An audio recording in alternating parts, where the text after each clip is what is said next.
தமிழையும் சங்கரா தமிழையும் வணங்கி தொடங்குகின்றேன்.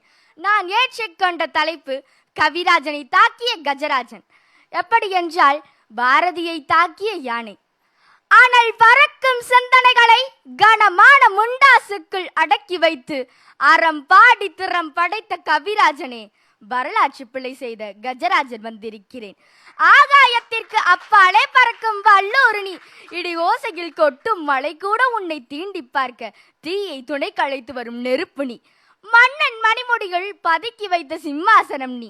ஆண்டவனுக்கும் ஆறறிவுக்கும் பாட்டி எழுதிய புலவர்களுக்கு மத்திகள் என்னை போன்ற ஐந்தறிவுக்கும் பேசிய புலவன் நீதானே. காக்கை குருவி எங்கள் ஜாதி என்று சொல்லி என் தும்பிக்கைக்கும் நம்பிக்கை கொடுத்தவனே, மலை போல் பெருத்த எனக்கு உமது மகிமை தெரியாமல் மமதை கொண்டேனோ? சிவந்த கண்களில் எழுந்த சீற்றத்தை எரிமலை குழம்பா எடுத்துச் சொன்ன எட்டயபுர கவிராஜனே, 7 பிறவிக்கும் என் கடன் தீராதே. உன் முன் மண்டையிட்டு நிற்கிறேன், என்னை மன்னித்து விடு.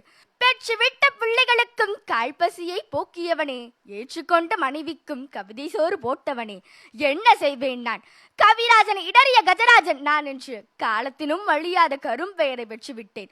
அன்று முதல் நான் பாவி என்ற நாமத்தையும் பெற்றுவிட்டேன்.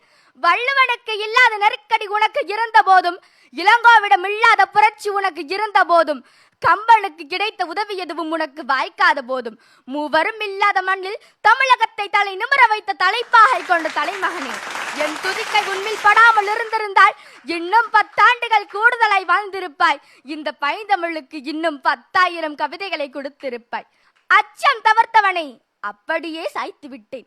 அந்த பாவம் போக்கவே ஆலய வாசலிலே நான் அடங்கியே கிடக்கின்றேன். உன்னை தொட்டிருக்க கூடாது, தொட்டவுடன் தெரிந்து கொண்டேன் நீ மனிதன் அல்ல, மகான் என்று. இந்த கஜராஜன் கவிராஜனை ஒன்றும் செய்ய மாட்டேன் நம்பித்தானே வந்தாய். என்ன செய்வது? காட்டு விலங்குகள் தானே நாங்கள். பாழாய் போன ஹார்மோன் எங்களுக்கும் சுரக்க செய்கிறதே.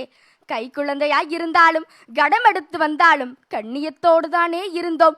சங்கிலிக்கு கட்டுப்பட்டா நாங்கள் இருந்தோம், உங்கள் நம்பிக்கைக்கு கட்டுப்பட்டுதானே இருந்தோம். நாங்கள் மனிதர்களை தரம் பிரிக்கவில்லை. வாழை மட்டைக்கும் அதே ஆசீர்வாதம் தான், வட்ட நாணயத்திற்கும் அதே ஆசீர்வாதம் தான். காட்டில் திசை தெரியாமல் வாழ்ந்து சுவடு தெரியாமல் போயிருக்க வேண்டிய என்னை வரலாற்றில் உன்னோடு சேர்த்து என்னையும் வாழ வைத்துக் கொண்டிருக்கிறாய். 1000 தீர்த்தங்களை சுமந்து வரும் நான் எந்த தீர்த்தத்தில் பாவம் கழிக்க போகிறேன்? மன்னித்து விடு. மறுபிறவி எடுத்து மறுக்காமல் இழுத்து வருகிறேன் உன் கவிதை தேரினை.